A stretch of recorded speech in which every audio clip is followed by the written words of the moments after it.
वतन गाड़ी बांधने का तुम आए भले, हम लीक नहीं बदलेंगे। गाड़ी जाएगी तो हमारी इसी लीक पर जाएगी। गाड़ी बांधने ये कह दिया, सब लोग ध्यान से समझो। जब रेत में पहिया घुस गए, गाड़ी आगे नहीं बढ़ पा रही है और फिर भी गाड़ी बांध के रहा है कि गाड़ी जाएगी तो इसी रास्ते पर जाएगी, हम दूसरी लीक बनाने वाले नहीं है।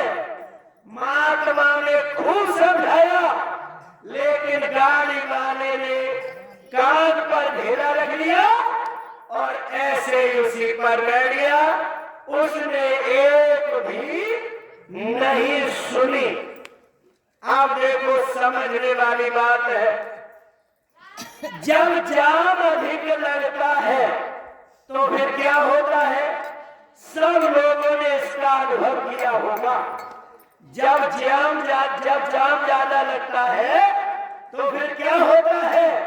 एक जगह से धक्का मुक्की होगी और फिर ऐसी धक्का मुक्की होगी कि वो जाम झट से, फोर्स से, दबाव से, प्रेशर से जो चीज रुकी हुई है, प्यारे भाई बहनों, अब जैसे ही पीछे से फोर्स पड़ी, जैसे ही पीछे से दबाव पड़ा, तो जो गाड़ी के चाक धसे हुए थे वो तो गाड़ी हो गई चुरुर मुरुर।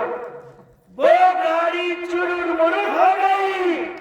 जो ये कह रहा था गाड़ी बंद, हम तुम्हारी बात नहीं मानेंगे, हम जाएंगे तो इसी रास्ते पर जाएंगे। जब पीछे से धक्का लगा, उसकी गाड़ी हो गई चुरुर मुरुर और पीछे से जो लोग थे, अब उन्होंने धड़-धड़ भागना शुरू कर दिया। अब एक रास्ता की अनेक रास्ताएं बन जाती हैं। बाबा जय गुरुदेव जी महाराज कह रहे हैं, लीक वही नहीं। 10 जुलाई 1952 से काम शुरू किए और लोगों को खूब समझाया। सतयुग त्रेता द्वापर इन तीनों साधनाओं से आपके जो चाक धसे हुए हैं, यानी लीक पर चलते चलते पहिया धस गए हैं, गाड़ी वही के वही जाम है। महात्मा समझा रहे हैं कि देखो, मान जाओ हम धक्का लगा देंगे और लीक बदल लो, लेकिन हम कतई बदलने के लिए तैयार नहीं है। कौन से लोग हैं जो तैयार नहीं है? 10 जुलाई से बराबर बाबा जी 60 वर्षों तक समझाते रहे और 60 वर्ष में सरकारी कर्मचारी रिटायर हो जाता है। बाबा जी ने 60 साल तक खूब समझाया कि देखो, लीक बदल लो, शाकाहारी हो जाओ, और ये जय गुरुदेव नाम प्रभु का जगह है। नारायण राम कृष्ण काली देवी भैरव पूजा पाठ एक भी काम आने वाले नहीं है। साफ कह दिया गया है, लेकिन गाड़ी बांधने चुम्बस नहीं खाई और कहने लगा कि तुम अपनी बात अपने पास रखो, हम आपकी बात कतई मानने वाले नहीं है। जब ऐसे लोगों ने हाथ खड़े कर दिए कि हम नहीं मानेंगे, बाबा जय गुरुदेव जी महाराज ने कहा देखो, मान जाओ। संत महात्मा बराबर समझाते रहे, नहीं माने तो देखो, जैसे जाम लगती है, धक्का धुक्की शुरू होती है, फिर ऐसी ठोस धक्का लगती है कि वो गाड़ी तो चुरुर मुरुर खत्म। ऐसे ही बाबा जी ने कहा है, चीन, अमेरिका, भारत, पाकिस्तान जब चारों तरफ से तीसरा विश्व युद्ध जो 18 मिनट का है, अब उसकी धक्कम धक्की जो है वो धीरे धीरे शुरू हो रही है।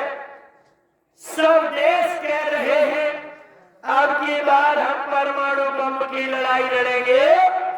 भारत ने भी ऐलान कर दिया है कि हमारे पास जो परमाणु बम है ये दीपावली के दिन चलाने के लिए नहीं है।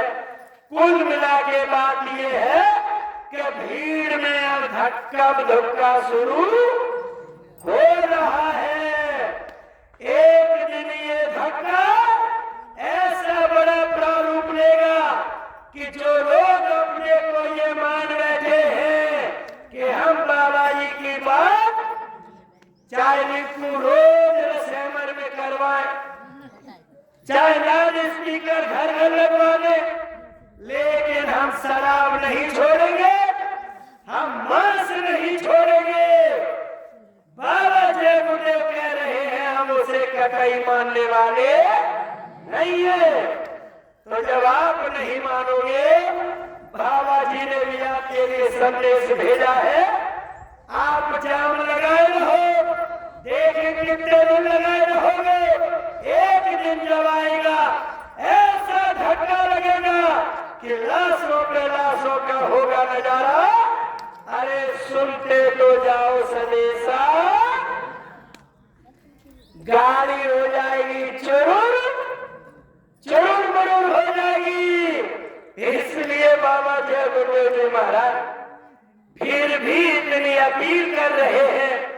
बाबा जी जानते हैं कि रिजल्ट क्या होगा, बाद में बस यही कहोगे, अरे साहब ये चीज हमें मालूम नहीं थी, हम तो ऐसा करते वैसा करते। बाबा जी इसलिए बार बार ऐसे रिंकू भाई जैसे सरीखे लोगों के खोपड़ी पर सवार है। अब पता नहीं रसैमर से, जगतपुरा से, महादेवा से और जो इनके नजदीक में गांव है, पता नहीं यहाँ क्या चीज भरी हुई है। हमें तो ऐसा लग रहा है ये जो मासिक सत्संग हो रहा है यहाँ कुछ एरिया में, यहाँ बाबा जी के प्रेमी अभी कुछ बहुतायत संख्या में है। ये मासिक सत्संग हर जगह नहीं चलता है। बाबा जी वही चलाते हैं जहाँ विशेष ऑपरेशन की, जैसे फौज को जरूरत होती है कोई विशेष एरिया में, यानी विशेष ऑपरेशन करता है, ऐसे रसैमर में, जगतपुरा में, महादेवा में और पास पड़ोस की एरिया में हमें कुछ ऐसा लग रहा है कि मालिक के विभीषण जैसे सरीखे लोग अभी घरों में कैद हैं। इसलिए ये मासिक सत्संग का आयोजन हो रहा है। हनुमान की तरह, अंगद की तरह बार बार संदेश दिया जा रहा है कि देखो भैया मान जाओ, मान जाओ, अगर नहीं मानोगे तो फिर बाबा जी ने कहा है अगर नहीं समझोगे प्यारे तो फिर तौबा तौबा, हाय दैया के अलावा कुछ नहीं रहेगा। इसलिए ऐसी होश, ऐसी धक्का लगने वाली है, रास्ता खुल जाएगा और नीक अपने आप बन जाएगी। इसलिए बाबा जी अपील कर रहे हैं सब लोग शाकाहारी बनने का प्रयास करें और संत मत को समझने का प्रयास करें। इन्हीं सारी चीजों को समझने के लिए प्यारे भाई बहनों, एक वृत्तांत आता है बड़ा सुंदर, एक बहुत अच्छा आख्यान आता है। एक बहुत अच्छी प्यारे भाई बहनों स्वामी जी महाराज के द्वारा सुनाई गई साखी है। हम और आप सभी इस पावन साखी से सीख लेते रहे और अपने जीवन को कामयाब बना ले, अन्यथा की स्थिति में पछतावे के अलावा कुछ नहीं होगा। बाबा जय गुरुदेव जी महाराज कहते हैं, इन लोगों से कह देना संसार में जो लोग बुद्धिमान थे, पूरे विश्व के नंबर 1 के समझदार थे, जिनकी ब्रेन जो थी वो एकदम करीब थी, उच्च तबके के थे, पूरे विश्व में पूजनीय थे, ऐसे लोगों ने जब संत मत को स्वीकार कर लिया तो फिर हम तो यानी कहीं के नहीं है, हम कुछ करने लायक भी नहीं है, तो हमें तो जल्दी संत मत को धारण कर लेना चाहिए। देखो ध्यान दें, जब बाबा कबीरदास जी इस पृथ्वी पर आते हैं, उस समय पर रामानंद जो थे ये वैष्णव संप्रदाय के थे। इनके समान पूरे विश्व के पर्दे पर कोई ज्ञानी पुरुष नहीं था। कबीरदास जी ने रामानंद जी को अपना गुरु बनाया। रामानंद के आश्रम में कबीरदास जी ने ऐसे ऐसे बड़े चमत्कार किए, रामानंद को मानना पड़ा कि वास्तव में कबीर कोई मामूली चीज नहीं है। हद तो तब हो जाती है रामानंद की कोई बहुमूल्य चीज खो गई है, बड़े परेशान हैं और ढूंढते ढूंढते जो 4 घंटे बीत गए, कबीरदास जी ने दूर से कहा कि गुरुवर, आप जो चीज ढूंढ रहे हैं फलानी जगह पर रखी है। जब उन्हें मिली, कलेजा हरा भरा हो गया, शांत हो गए। कबीरदास जी के प्रति उनकी रुचि बढ़ गई। कहने लगा, इन्हें कैसे मालूम जबकि आश्रम में अंदर नहीं आते हैं। इस तरीके से हजूर कबीरदास जी देखो आश्रम पर रहने लगते हैं। एक दिन की बात है, हजूर रामानंद जी ने क्या किया? हजूर रामानंद जी ने कहा कि देखो कबीर, मैं भजन करने के लिए अंदर गुफा में जा रहा हूं। बाबा जी इस पावन साखी को इसलिए सुना रहे हैं, कबीरदास जी जो है इन्हें रामानंद जी नहीं समझ पा रहे हैं। क्या होगा आगे चलके, संसार के लोगों इस चीज को थोड़ा सुन लेना। रामानंद जी गुरु जी जो थे, कबीरदास जी को दरवाजे पर बिठा के अंदर गए और ये कह के गए कि ऐ कबीर, हम भजन करने के लिए जा रहे हैं, जब तक मेरा आदेश न हो कोई अंदर नहीं आने पावे। कबीरदास जी ने कहा, गुरु जी आराम से आप गुफा के अंदर भजन करें। अरे यहाँ से चींटी भी नहीं जाएगी।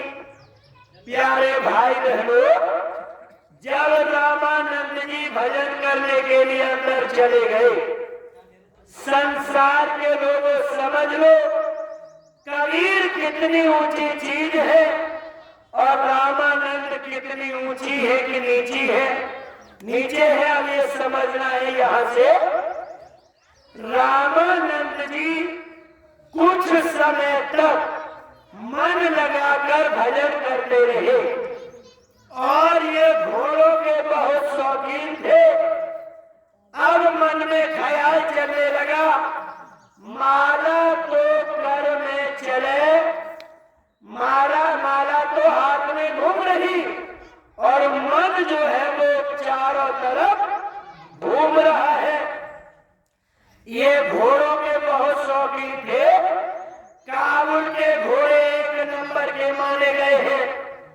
रामानंद जी ने सोचा मन ही मन में कि अब की बार जो दिन आ रहे हैं उन दिनों में काबुल जाएंगे और एक से एक राशि घोड़ा खरीद कर लेकर आएंगे। ये मन में बुनावन चलने लगी। एक आदमी आता है, कहता है, अरे साहब रामानंद जी से हमें मिलना। रोके रहे कबीरदास जी और जैसे ही मन से घोड़े खरीदने के लिए काबुल गए, सोई कबीरदास जी ने कहा चले जाओ अंदर। जैसे खट पट की आवाज हुई, रामानंद जी जग गए और कबीरदास जी के ऊपर आके टूट पड़े। अरे कबीर, हमने तुमसे कहा था कि जब तक हम बाहर नहीं आ जाए भजन करके तब तक कोई अंदर नहीं आने पावे, और तुमने इसको अंदर कैसे आने दिया?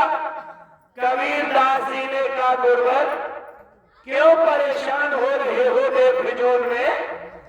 जब तक आप भजन करते रहे एक चींटी भी अंदर नहीं गई, और जब आप घोड़ा खरीदने के लिए चले गए हमने इसे चले जाने दिया तो क्या हुआ?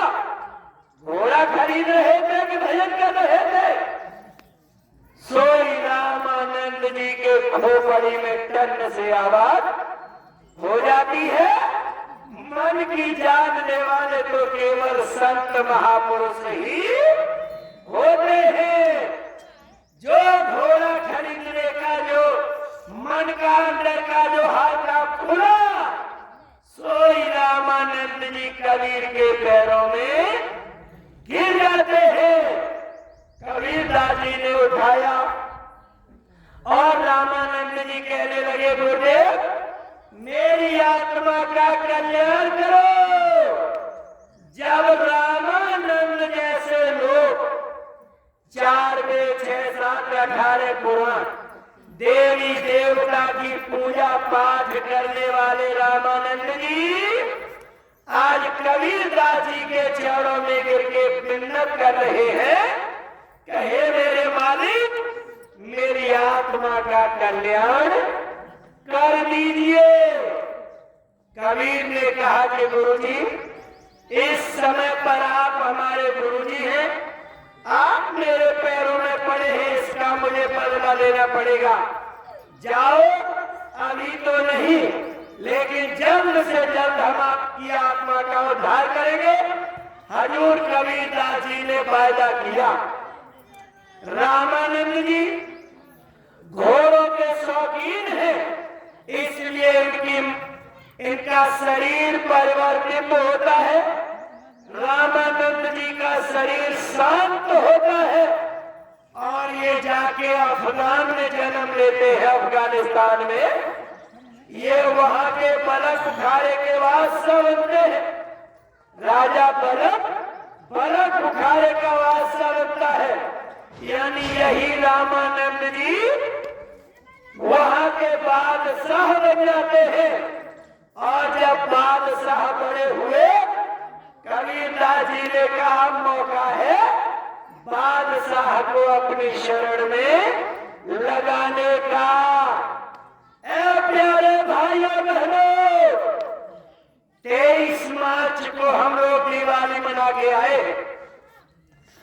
1975 में बाबा जय गुरुदेव जी महाराज जब सबकी नसें काटी जा रही थी, इस वृक्ष में बाबा जी जेल के अंदर गए और मिश्रा जी यारी इमरजेंसी वापस हुई। बाबा जय गुरुदेव जी महाराज ने इमरजेंसी वापस कराई और प्यारे भाई बहनों, नवयुवकों को जन्म लेने का अधिकार प्राप्त हुआ। समझना, आज रामानंद जी ने सोचा राजा हो गया है जवान, अरे जवानी में सब कुछ कुछ होता है। कर ले निज काज जवानी में, इस 2 दिन की जिंदगानी में। प्यारे भाई बहनों, कबीरदास जी रामानंद जी को वोट लेने के लिए चल देते हैं काशी से। ऐसे ही बाबा जय गुरुदेव जी महाराज आप नवयुवकों का आह्वान कर रहे हैं कि हमने 75 में जो 21 महीने जेल काटी, वो केवल आपके लिए काटी है। अब राजा भरत की तरह, बादशाह भरत बुखारे की तरह मेरी बात तुम्हें मान लेनी चाहिए। कैसे मानोगे मेरी बात? कबीरदास जी बलक बुखारे में पहुंचते हैं। वहां कबीरदास जी ने क्या किया? मेरे प्यारे भाई बहनों, हजूर कबीरदास जी ने क्या किया? ऊपर देखो, ये बादशाह के दिलो दिमाग में ये बात गूंज रही है, आखिर मालिक का दर्शन दीदार कैसे हो। इसने बड़े बड़े जानकार बुलवाए। उन लोगों ने कहा खुदा के लिए एक बहुत अच्छा कमरा, एक आलीशान तखत, उसमें हीरा पन्ना सोना चांदी जवाहरात से जड़े हुए गद्दे पर्दे वगैरह ये सारी व्यवस्थाएं कराओ। परमात्मा वहां आके आराम करेगा। खुदा बर्फ बुखारे के बादशाह ने सारा इंतजाम किया। ऐसे ही बाबा जी ने आपको बचाया 1975 से। बाबा जी के लिए कुछ नई पीढ़ी को सोचना चाहिए, जैसे राजा ने सोचा। राजा साहब ने बड़ा इंतजाम किया। अब देखो कबीरदास जी क्या करते, ये बादशाह ने क्या किया? ये करते करते बहुत दिन हो गए, दर्शन नहीं हुआ, बेचारा रो रहा। कबीरदास जी आधी रात का समय है, राजा टेल रहा है। चिंता दूर होकर नई पीढ़ी सुन ले, बाबा जी ने ही आपको बचाया है 75 में। अगर बाबा जय गुरुदेव नहीं होते, आपके माँ बाप की नसबंदी हो जाती, आपका जन्म होने वाला नहीं था। इसलिए ऐसे महापुरुष के बारे में अगर नहीं जानकारी थी, आज के बाद जानकारी हो रही है। बर्फ बुखारे के बादशाह की तरह आज से चिंतन शुरू कर देना।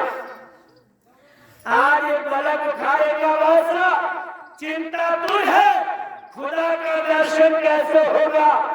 कबीरदास जी आधी रात पर आ रहे जा रहे, यानी छत पर टहल रहे सफेद कपड़े में। जब आप मालिक के लिए थोड़ा सोचोगे, मालिक आपको अपना दर्शन, अपना संदेश अवश्य देगा।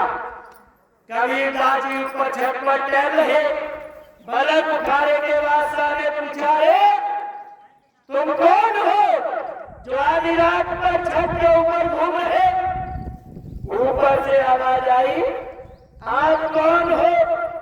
आधी रात पर चेहर कदमी लगाए हो। राजा ने कहा, मैं यहाँ का बादशाह हूँ। कबीरदास जी ने कहा, मैं एक रास्तागीर हूँ। राजा ने कहा कि रास्तागीर हो तो रास्ते पर होना चाहिए। कबीरदास जी ने ऊपर से कहा कि अगर आप बादशाह हो तो बादशाह वाले कमरे में होना चाहिए, यह चेहर कदमी के ऊपर रहे हो। बादशाह ने कहा कि मैं चेहर कदमी इसलिए कर रहा हूं कि मुझे खुदा का दीदार चाहिए। कबीरदास जी ने ऊपर से कहा कि देखो राजन, आपको खुदा का दीदार चाहिए, मेरा ऊंट खो गया है, सो मैं भी अपने ऊंट की खोज में घूम रहा हूं। नीचे से राजा ने कहा, अरे बेवकूफ आदमी, कहीं छतों पर ऊंट मिलते हैं, बेवकूफ राजा, कहीं जो तू ये व्यवस्था किए हुए है राजसी, इसमें तुझे खुदा का दर्शन होगा? प्यारे भाई बहनों, इतनी सी बात की है और कबीरदास जी वहां से गायब हो जाते हैं।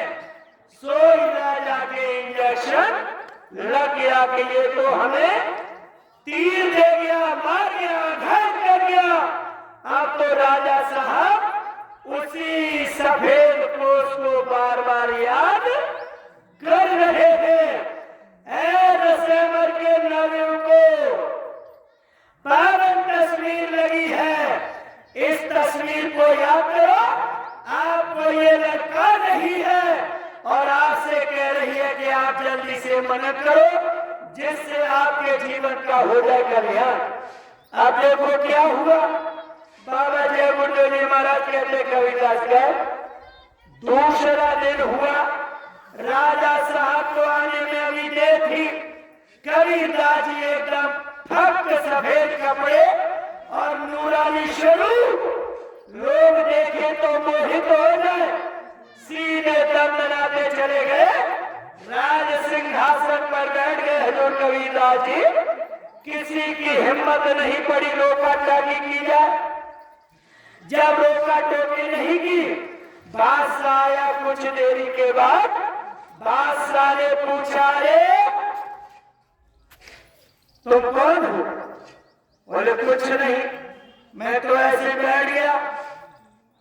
तो बादशाह ने पूछा, आप बिना मेरी इजाजत के इस पर क्यों बैठे? राजा आप बबूला हो रहा है क्यों वो सिंहासन पर बैठ गए? ऐ प्यारे भाई बहनों, राजा ने कुछ नहीं सुना और सिपाहियों को आदेश दिया, कहा कि इसको पकड़ लो और खंबे से बांधकर इसके ऊपर कोड़ों की वर्षा कर दो। सिपाहियों ने कबीरदास जी को पकड़ लिया, खंबे से बांध लिया और ऊपर से हजूर साहब कोड़े खा रहे हैं। जीवों के हित के लिए, एक जीव को समझाने के लिए आज हजूर साहब को कोड़े खाने पड़ रहे हैं। रसमर के लोगों या जहां के भी नए लोग हैं वो ध्यान से सुने। जब सबका सृजनहार आपके लिए कोड़े खाने के लिए तैयार है तो फिर हमें भी थोड़ा समझना चाहिए। कबीरदास जी के ऊपर कोड़े पड़ने लगे, कबीरदास जी के ऊपर कोड़े पड़ रहे और कबीरदास ठट्ठा मार के हंस रहे। खून चमक रहा है। जब राजा ने देखा, रे इसका तो शरीर ही मार मार कोड़े ये छलनी किया जा रहा और ये हंस रहा। राजा ने कहा, सिपाहियों ठहर जाओ। सिपाही रुक गए। राजा ने पूछा, अच्छा रास्तागीर एक बात बता, तू मेरे सिंहासन पर बिना मेरी अनुमति के बैठ गया और देख मेरे कोड़े भी पड़ने लगे और ये खून भी छमक रहा। एक बात बता रास्तागीर, तेरे ऊपर तू हंस रहा, इसमें क्या कारण है? हजूर कबीरदास जी कहने लगे कि राजन, हंसी इसलिए आ गई, आप इस गद्दी पर बैठते हैं कितने दिन हो गए?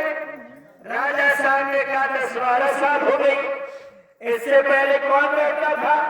हमारे पिताजी बैठते थे। इससे पहले कौन? वो राजन हंसी इसलिए आ गई, जो बैठते होंगे उनका तो कुछ पता नहीं है क्या है, लेकिन आप 10-12 वर्ष से इस पर बैठ रहे हैं।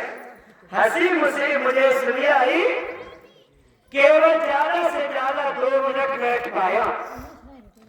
इस सिंहासन केवल 2 मिनट बैठे हुए, 2 मिनट में इतने कोड़े पड़े कि देखो शरीर से खून चल रहा है।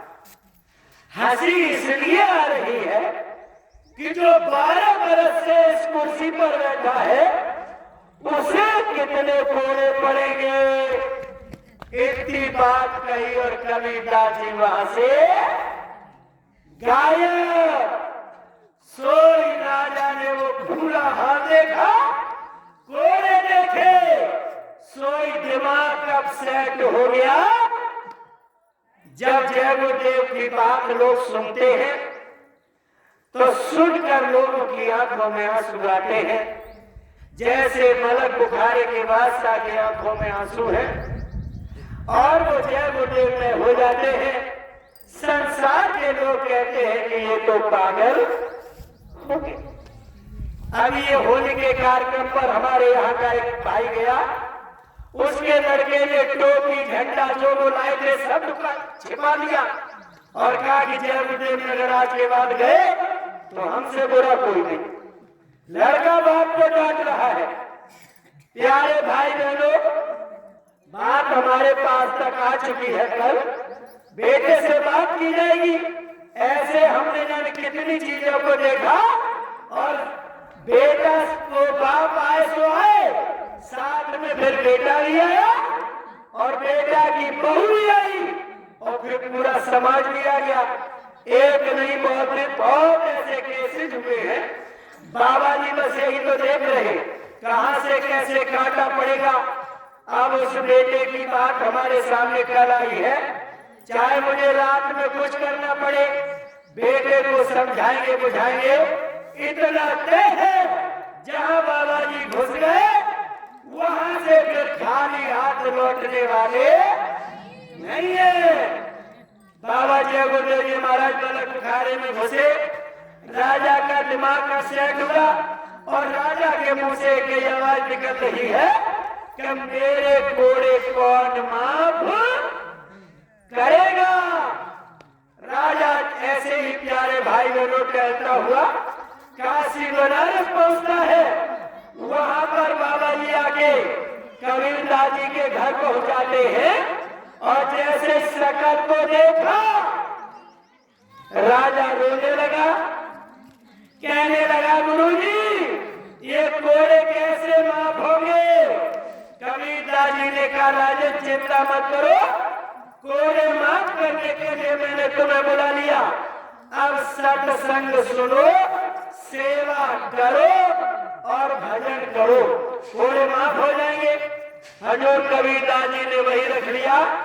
आज बादशाह राजा मलक बुखारे का बादशाह देखो बर्तन मान रहा, सारे क्रियाकलाप कर रहा।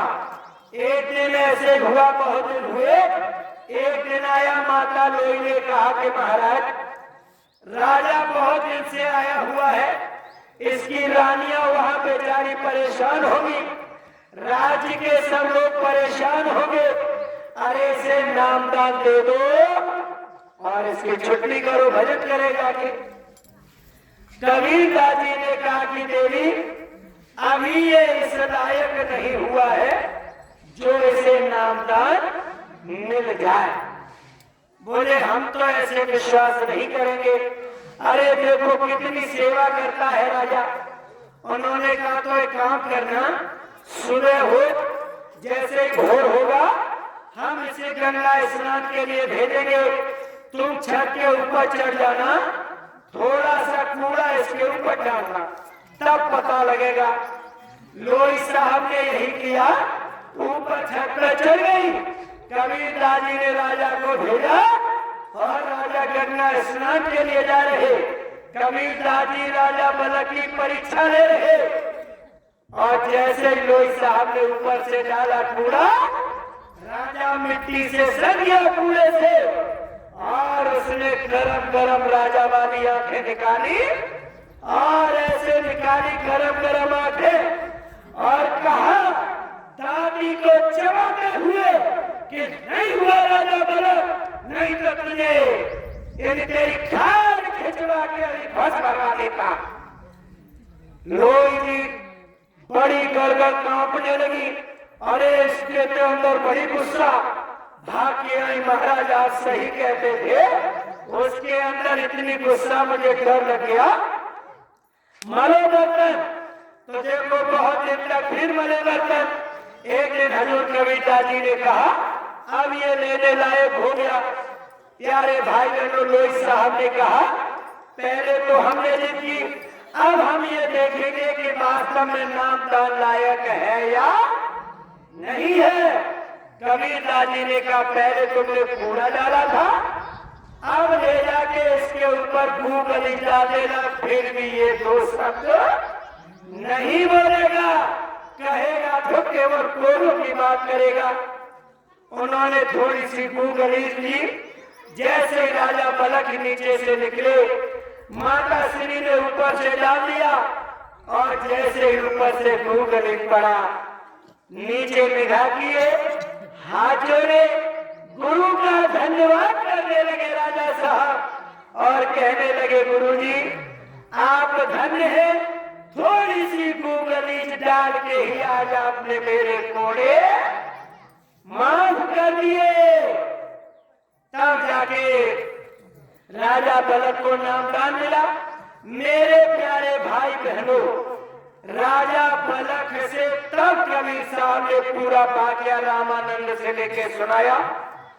संसार के लोगों, इस साखी का सुनाने का अर्थ यह है कि रामानंद जैसे लोग पूजा पाठ करने वाले जानकार कबीरदास जी के ही द्वारा उनका उद्धार हुआ। बाबा जयगुरुदेव कौन है? समय समय पर हम आपके गांव में आते रहते हैं। हमने बाबा जी का परिचय लिया है।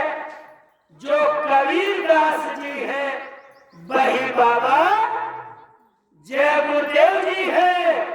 कबीर में और जय गुरुदेव में कोई अंतर नहीं है। तो एक बात बताओ, आप जिस पूजा पाठ में लगे हैं, आपको जो जानकारी है रामानंद से ज्यादा जानकारी नहीं है। जब रामानंद जैसे इतने जानकार लोग कितना कष्ट सहन करना पड़ा, तब ये संत मत हासिल हुआ। आज आपको सरलतम तरीके से मिल रहा है। तो ये बात समझकर हमें बाबा जी की शरण में जल्दी से जल्दी चले आना चाहिए। इसलिए हमने आपके बीच में ये साखी रखने का प्रयास किया। यह साखी हमें यही बोध करा रही है कि जो पूजा पाठें हो रही हैं, ये एक भी पूजा पाठ कामयाब नहीं है।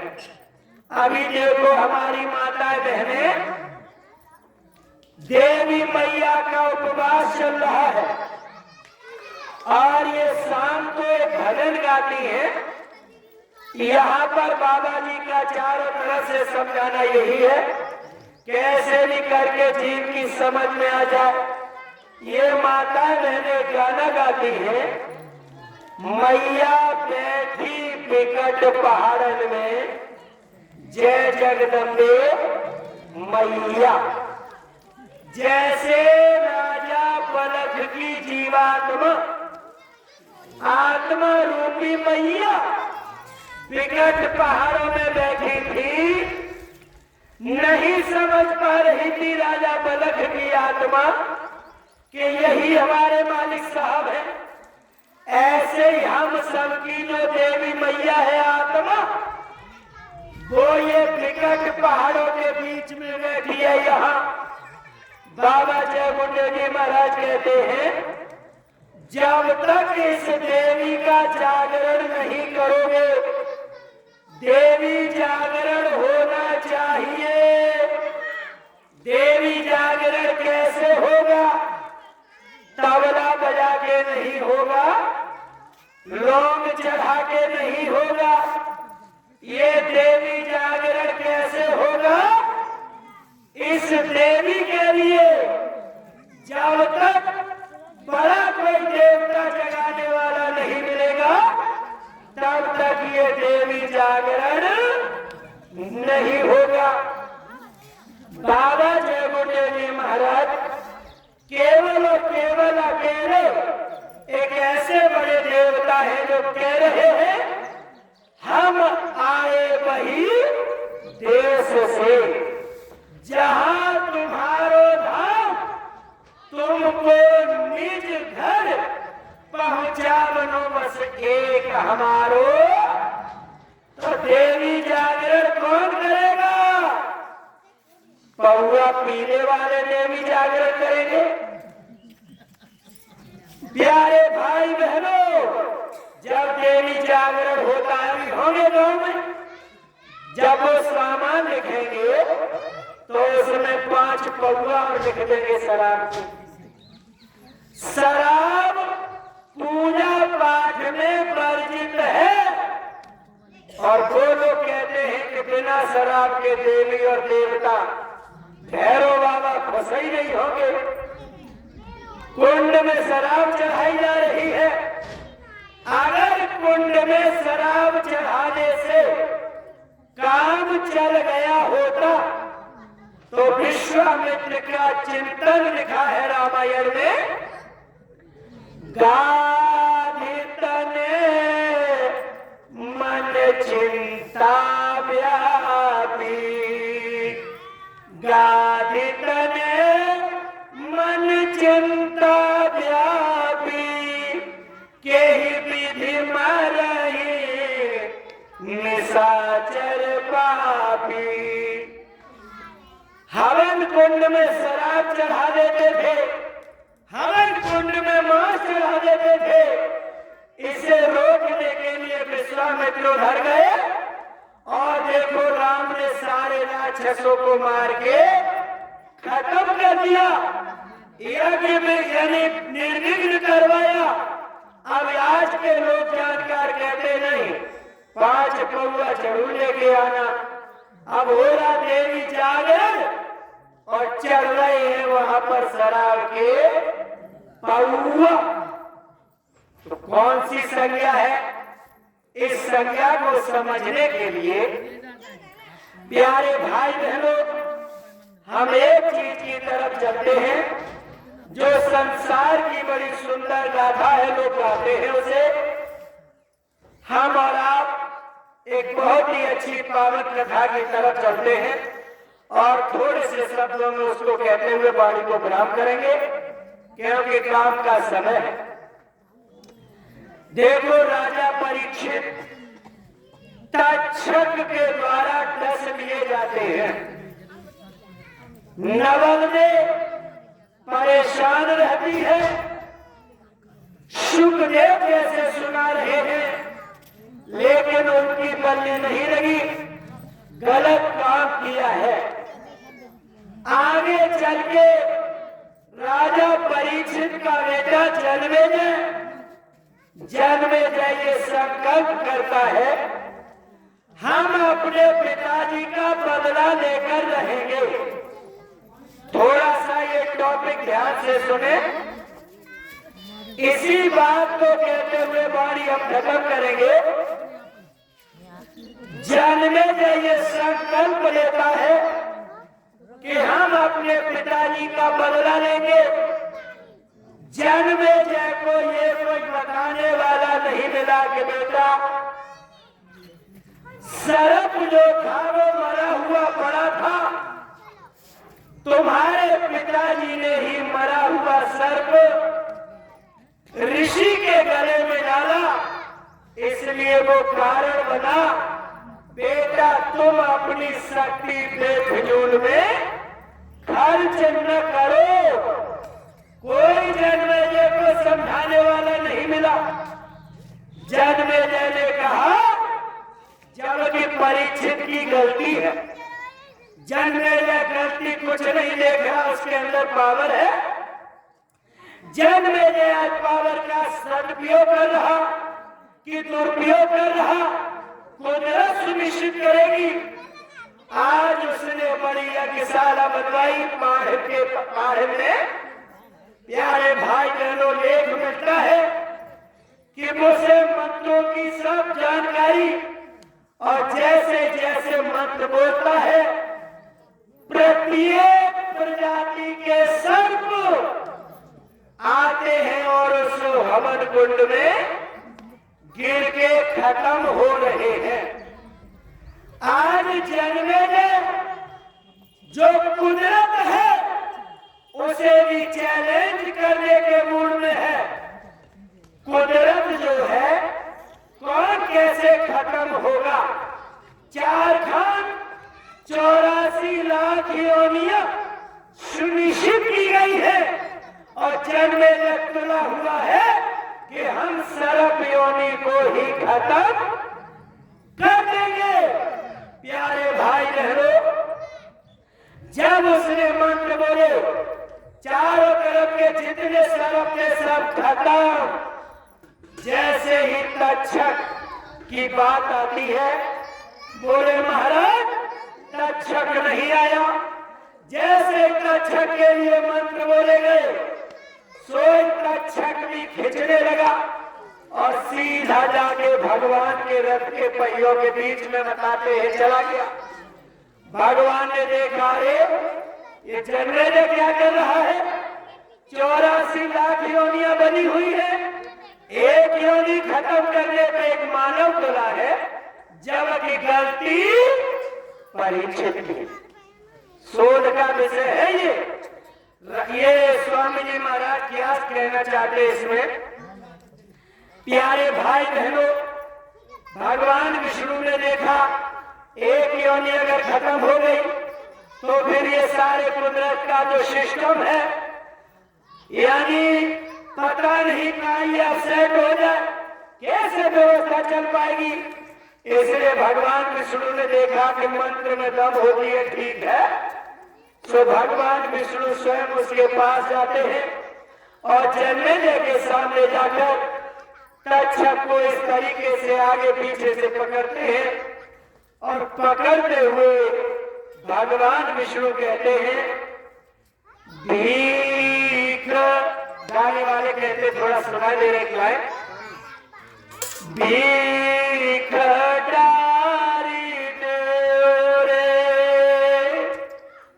तक्षक की, भीख डारी दो रे तक्षक की, झोली के रहो।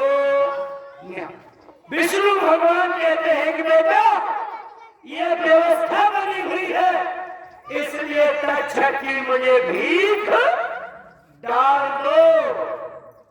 प्यारे भाई बहनों, जब भगवान खड़े हैं वो कहने लगा, वैसे यानी भगवान गुस्सा तो बहुत है, लेकिन जब आप भीख की बात कर रहे हैं तो फिर भिखारी को कभी दरवाजे से वापस खाली हाथ नहीं करते हैं। जाओ मैंने भीख दिया, लेकिन उस सांप को दिखा तो दो।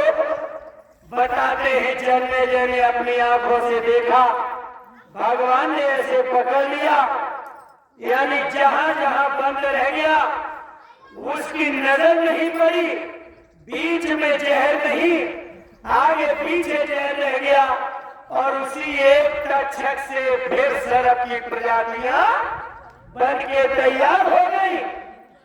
ये हमने इसलिए सुनाया, व्यवस्था भगवान विष्णु ने चलाने के लिए जन्मेजय से भीख मांगी।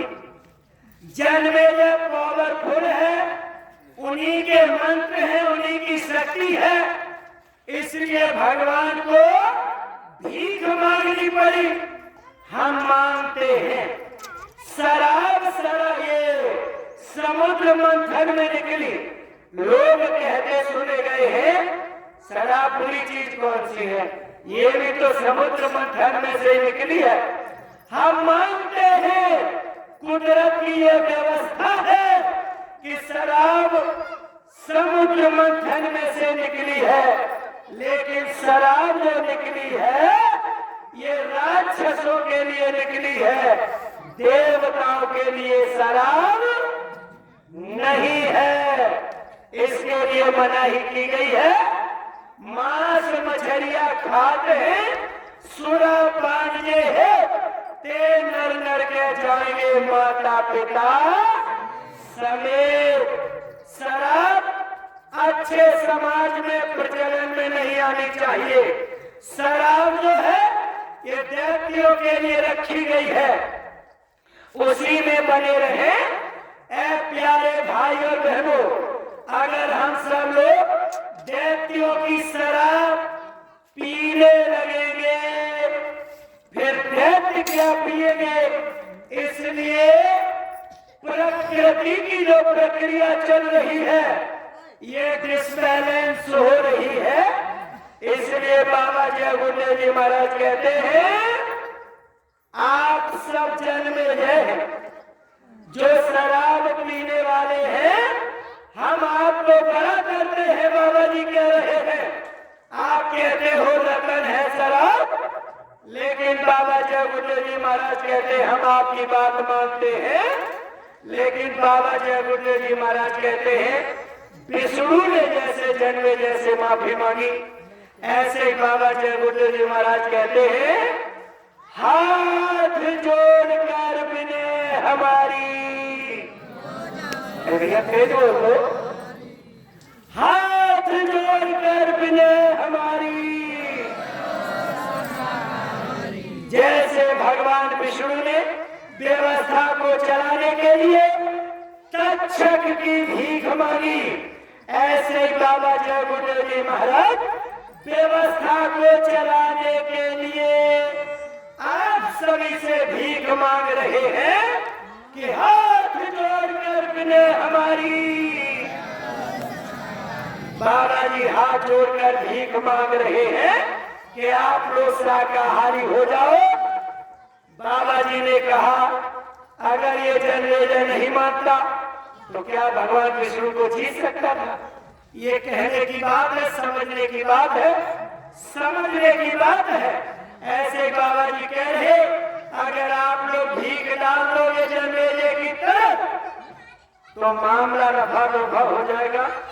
अगर नहीं डालोगे तो प्यारे भाई बहनों गाड़ी ऐसी चुरुर मुरुर होगी, गदला सवै साफ हो जाई, जो तुम्हारे नामवा दियो है भुलाए। इसलिए बाबा जी की अपील है अंडा मांस मछली शराब जो लोग खाते पीते हैं आप राक्षस नहीं हैं, आप अच्छे से मानव हैं। आज से आप लोग इसका संकल्प करें।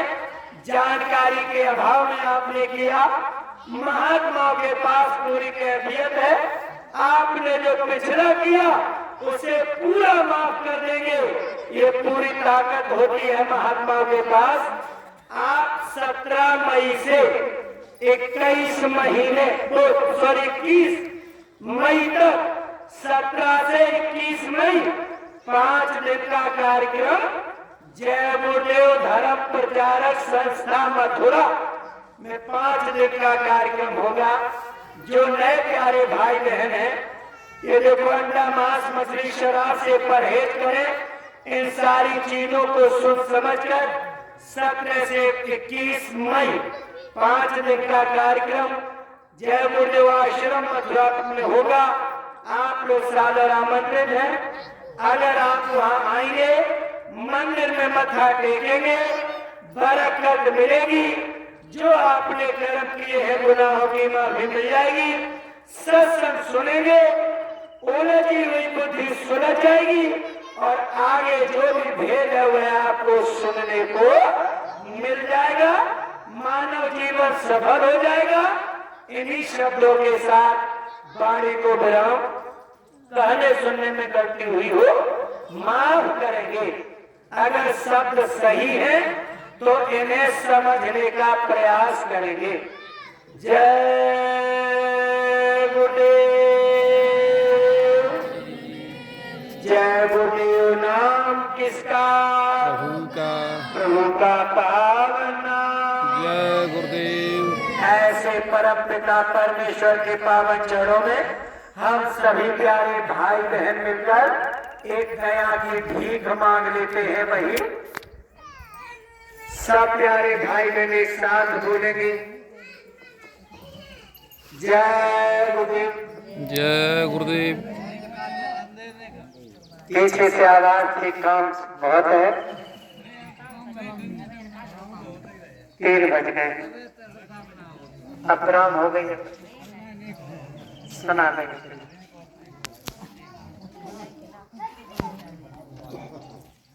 जय गुरुदेव।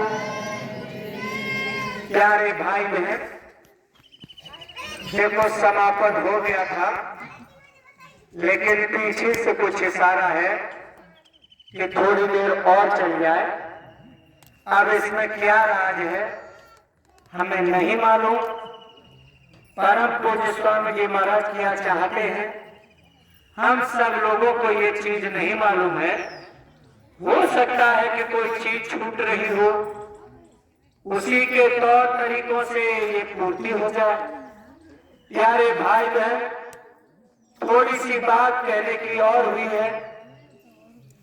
बाबा जय गुरुदेव जी महाराज को समझने के लिए शायद यह बात हमारे सामने आ रही है।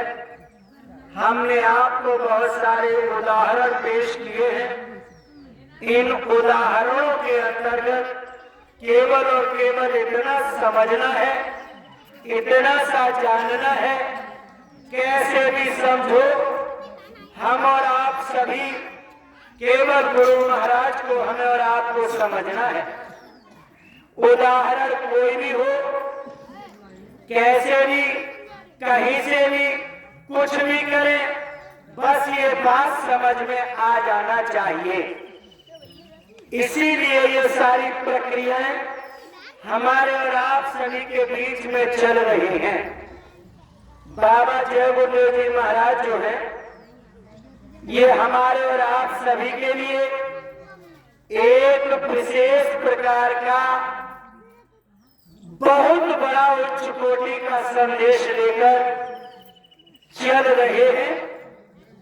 बाबा जय गुरुदेव जी महाराज का जो मिशन, इस मिशन के अंदर ये बात आती है, जब देश के लिए, आजादी के लिए हमारे और आपके यहाँ लोग अंग्रेजों से लोहा ले रहे थे, उस समय पर कुछ लोगों ने अंग्रेज लोगों का साथ दिया और हमारे यहाँ के लोग, वह लोग कौन हैं?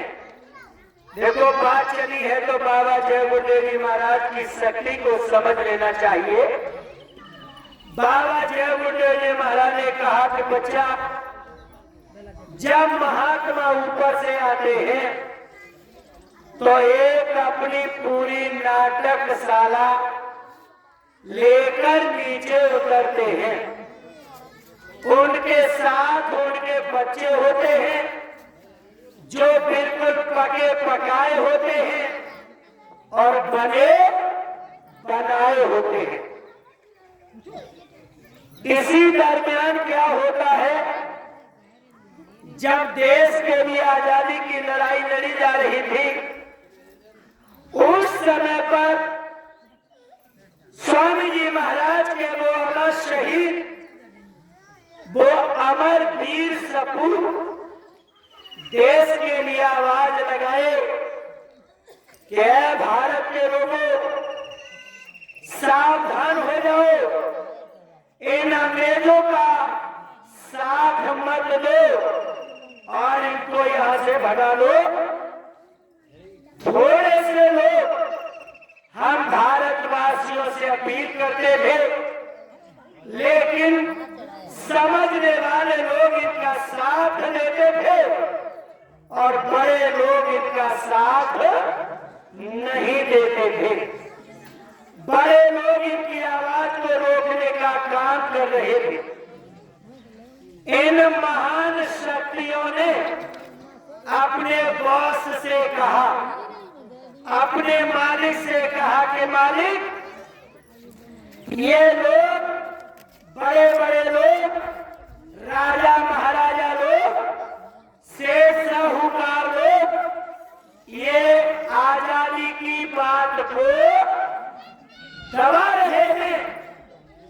प्यारे भाई बहनों, बाबा जी ने जब इन लोगों की बात को सुना, स्वामी जी महाराज निकल के सामने आए। ये 1932 की बात हम आपको बता रहे हैं। बाबा जय गुरुदेव जी महाराज 1932 में सामने आते हैं पर्दे पर। राजा महाराजा अंग्रेजों की शराब पीते थे, इनकी बीवियां बच्चियों को, लड़कियों को रखते थे, कारिंदा इनके थे, उनका भी यही हाल था। जो बाबा जी की मंडली है उन्हें आजादी के लिए काम नहीं करने दे रहे हैं। उन्होंने शिकायत किया बाबा जी से कि बाबा जी इस तरीके से ये मामला चल रहा है। स्वामी जी महाराज 1932 में सामने आए। भविष्य की झलक अतीत के आईने से, अगर ये किसी के पास किताब रखी हो, सन 2010 में बाबा जी ने ये बंटवाई थी, उसमें आप लोग पढ़ लेना। बाबा जी 1932 में सामने आते हैं और कहते हैं कि ऐ राजाओं, ऐ जमींदारों, जो ये कर रहे हैं इन्हें करने दो। अगर तुमने इनकी आवाज को दबाया, राजाओं के राज्य चले जाएंगे और जमींदारों की जमींदारियां चली जाएंगी। बाबा जी ने आह्वान किया, लेकिन इन लोगों ने कतई बाबा जी की बात पर ध्यान नहीं दिया। संसार के लोगों, आपसे अपील की जा रही है। 32 में बाबा जी ने घूम घूम के आवाज लगाई, राजा महाराजा नहीं माने, इनके कारिंदा लोग नहीं माने, जमींदार। जब देश सन 47 में आजाद हुआ, सरदार वल्लभ भाई पटेल ने सारी विरासतों को मिलाया। अब सब राजा आंखों में आंसू लेके घूम रहे। अब तक राजा और जमींदार ये समझते थे कि राजाओं के राज्य खत्म हो जाएंगे, जमींदारियों की जमींदारी चली जाएगी। ये बाबा का कहना है, राजाओं का राज्य चला जाएगा, जमींदारियों की जमींदारी चली जाएगी, तो देश की व्यवस्था कैसे? राजा महाराजा जमींदार इस बात में भूल रहे थे कि व्यवस्था कैसे चलेगी। प्यारे भाई बहनों, बाबा जी से राजा महाराजाओं ने नहीं पूछा, जमींदारों ने नहीं पूछा कि तुम जो राजा महाराजाओं के खत्म होने की बात कर रहे हो, तो बाबा जी बताओ कि फिर व्यवस्था कैसे चलेगी। अगर कोई राजा और जमींदार पूछता तो बाबा जी उसका भी उत्तर देते। किसी ने नहीं पूछा, किंतु वो स्वयं में अपने में जानकार थे। ऐ प्यारे भाई और बहनों, जब लोगों ने नहीं पूछा, बाबा जी की सारी व्यवस्था बनी बनाई। कैसे बनी बनाई? गोस्वामी जी महाराज पृथ्वी पर अवतरित हैं। यही गोस्वामी जी महाराज जिन्होंने श्री रामचरितमानस लिखी है। उस समय पर हिंदू मुसलमानों का झगड़ा एक स्तर पर चल रहा था। कुछ मुसलमान की तरफ से, कुछ हिंदुओं की तरफ से जानकार लोग गोस्वामी जी के पास गए। हजूर से पूछा कि बाबा जी ये बताओ, क्या ये लड़ाई मारकाट ऐसे ही चलती रहेगी? गोस्वामी जी महाराज ने कहा कि बच्चा, ऐसे तो नहीं चलती रहेगी, ये कुछ दिन ही चलेगी, इसके बाद तुम लोगों का राज्य खत्म हो जाए। गोस्वामी जी महाराज ने कहा कि तुम्हारे बाद मेरी बात कान खोल के सुन लो। यही बाबा जी जब गोस्वामी जी बने थे राजापुर गांव में, तो बाबा जी ने कहा, तुम्हारे बाद इस भारतवर्ष में सफेद चमड़ी वाले आ रहे हैं, सफेद चमड़ी वाले आ रहे। बोले हजूर फिर क्या होगा? अरे वो भी अपना जितना कर सकेंगे उतना जुल्म ढाएंगे। तो जानकारों ने पूछा कि बाबा जी फिर क्या होगा? बाबा जी ने कहा, बच्चा फिर इसी भारतवर्ष से कौमी आवाज उठेगी और उन सफेद चमड़ी वालों को यहां से मार के भगा दिया जाएगा। बाबा जी फिर क्या होगा? गोस्वामी जी महाराज ने कहा, ये जो राजा महाराजा बने हुए ये उस समय पर बड़ा विधान पैदा करेंगे, ये भी खत्म हो जाएंगे। जानकारों ने पूछा, बाबा जी फिर व्यवस्था कैसे चलेगी? ये उस समय के जानकारों ने पूछा। गोस्वामी जी महाराज के समय के जानकारों ने, गोस्वामी जी महाराज ने कहा, मेरी बात ध्यान से सुनो। जब राजाओं के राज्य खत्म हो जाएंगे, जमींदारों की जमींदारियां चली जाएंगी, तो यहाँ पर एक प्रजातांत्रिक लोकतांत्रिक व्यवस्था जन्म लेगी। बाबा जी ये क्या होती है? तो बाबा जी ने कहा कि जनता अपना शासक वोट डाल के स्वयं चुनेगी। इसे लोकतांत्रिक व्यवस्था कहा जाएगा। हजूर फिर क्या होगा? तो गोस्वामी जी महाराज ने कहा कि जो प्रतिनिधि चुन के जाएंगे, मुख्यमंत्री प्रधानमंत्री, बाबा जी ने कहा MP MLA, इनको जनता भगवान मानेगी। अरे बाबा जी फिर क्या होगा? तो गोस्वामी जी महाराज जिन्होंने श्री रामचरितमानस लिखी, उन्होंने कहा, बच्चा फिर ये होगा कि जब इनको जनता भगवान मानेगी और ये होंगे अयोध्या के हिजड़े, कुछ दिन के लिए राज्य दिया जाएगा, ये अयोध्या के हिजड़े होंगे, संविधान गीता की कसम खाएंगे, कसम खाएंगे तब कुछ और काम करेंगे तब कुछ, ताली बजाएंगे। इन्हें किसी का कोई भान नहीं रहेगा, ये हिजड़े होंगे। गोस्वामी जी महाराज ने कहा कि जब ये हिजड़े कुछ दिन के लिए आ जाएंगे, इसी बीच एक महान सूर्य का सूर्योदय हो रहा होगा, एक महान आत्मा का प्रादुर्भाव हो रहा होगा। बाबा जी फिर क्या होगा? गोस्वामी जी महाराज ने कहा, इतना अच्छा समय ला लेगा कि जिसका आगे अब हम बयान कर ही नहीं सकते। ये गोस्वामी जी कह के गए। प्यारे भाई बहनों, वही हुआ। इन लोगों ने नहीं मानी। अंग्रेज चले गए, राजा चले गए, जमींदार चले गए, और जैसे ये मंत्री MP MLA और ये मुख्यमंत्री प्रधानमंत्री, ये सब हमारे सामने, हमने इनको भगवान माना, लेकिन बाबा जी ने कहा इन्होंने हमारा ही पेट काट दिया, इन्होंने हमारी गर्दन पर छुरी चला दी।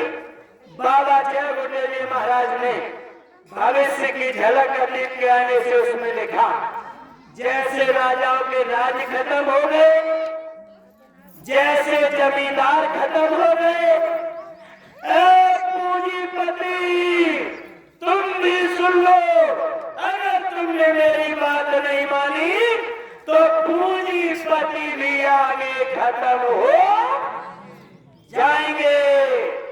पैसे वालों, आप लोग घमंड मत करना, बाबा जी ने आपकी गिनती उसी में टिक लगा दी है। स्वामी जी महाराज ने कहा, मैं जो कहूं वो न हो, ऐसा तो कभी हो ही नहीं सकता। राजाओं के राज्य चले गए, जमींदारों की जमींदारियां चली गई, ऐ पूंजीवाद पूंजी तुम भी खत्म होने वाले हो, इसलिए जल्दी से इस व्यवस्था को समझो। बाबा जी ने कहा बच्चा, जिन लोगों ने देश की आजादी के लिए अपने प्राण न्यौछावर किए, सबको मनुष्य शरीर दिला दिया गया है। आगे बाबा जी ने 71-72 के दशकों में कहा कि बच्चा, देश के अंदर जो असमंजस की स्थिति बनी हुई है, अव्यवस्था शांति जो बनी हुई है, जब तक वो वीरों का जत्था नहीं आएगा, तब तक देश का कल्याण और भला होने वाला नहीं है। उन महान विभूतियों ने माताओं के गर्भ से जन्म ले लिया है, किसी का विद्याध्ययन हो गया है, कोई कर रहे हैं, और जब महात्मा आदेश देंगे, महान शक्तियां जब अपना काम दिखलाएंगी, तो ये दिल्ली वालों को सीधा करेगी, ये लखनऊ वालों को सीधा करेगी, ये जयपुर वालों को सीधा कर देंगी। अब वो महाशक्तियां कहाँ हैं? ये झंडा को छोड़कर, इस जाकिट को छोड़कर, इस टोपी को छोड़कर, इस स्वरूप को छोड़कर वो कहीं शक्तियां और दूसरी जगह जाएंगी? वो दूसरी जगह नहीं जाएंगी। वो पावर सब इसी में लगी है। बाबा जी किसके ऊपर दया करेंगे? हनुमान को अपनी पावर का ज्ञान नहीं था, जामवंत ने भान कराया, हनुमान खड़े हो गए, लंका में आग लगा दिए, सारा काम करके दिखला दिया। ऐसे ही बाबा जी ने कहा बच्चा, हर एक बच्चे की अगर आप लोग प्रचार प्रसार ऐसे ही करते रहे, हर एक बच्चे की राम और कृष्ण की तरह मैं पूजा करके सिखा दूंगा। ये स्वामी जी महाराज की वाणी है। तो ये कोई मामूली खेल नहीं है। सब लोग इसे खेल न समझ लें, सब लोग इसे ऐसे ही न समझ लें। ये बहुत बड़ी प्रक्रिया होने जा रही है, बहुत बड़ा काम होने जा रहा है। कलयुग में कलयुग जाएगा और कलयुग में सतयुग आएगा। ये सारी व्यवस्थाएं चल रही है, इसलिए हम लोग ऐसे समय में ऐसे महापुरुष का साथ दें, अन्यथा की स्थिति में इतिहास हमें कभी माफ नहीं करेगा। अब ज्यादा नहीं, कुछ भाइयों को काम भी करना है, आगे मौका मिलेगा फिर मिलेंगे। जय गुरुदेव। एक प्रार्थना गुरु महाराज के चरणों में दोहराने में ही दया की थी। जय गुरुदेव। माइक दे दोगे अभी? प्रार्थना दोहराने के लिए माइक भी उठाना सही रहेगा। जय गुरुदेव। जय गुरुदेव। जय गुरुदेव नाम किसका? प्रभु का। प्रभु का पावन नाम। जय गुरुदेव। जय गुरुदेव। जय गुरुदेव। सोन कर करुण पुकार, सतगुरु आ जाना। सोन कर करुण पुकार, सतगुरु आ जाना। करो जन जन का उद्धार, सतगुरु आ जाना। करो जन जन का उद्धार, सतगुरु आ जाना। भटक रहा हूँ मारा मारा, भटक रहा हूँ मारा मारा, भटक रहा हूँ मारा मारा, भटक रहा हूँ मारा मारा। कर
जन जन का उद्धार सतगुरु आ जाना। कहो जन जन का उद्धार सतगुरु आ जाना। जय गुरुदेव, जय गुरुदेव। जय गुरुदेव नाम किसका? प्रभु का, प्रभु का पावन नाम। जय गुरुदेव। हरि का कहना है, सादा हरि कहना है। बाबा जी की वाणी है, सतयुग की अगवानी है। नाम नहीं इंसान का, नाम है भगवान का। ये काम नहीं इंसान का, काम है भगवान का। हाथ जोड़कर विनय हमारी हो जाए सब शाकाहारी। जय गुरुदेव। जय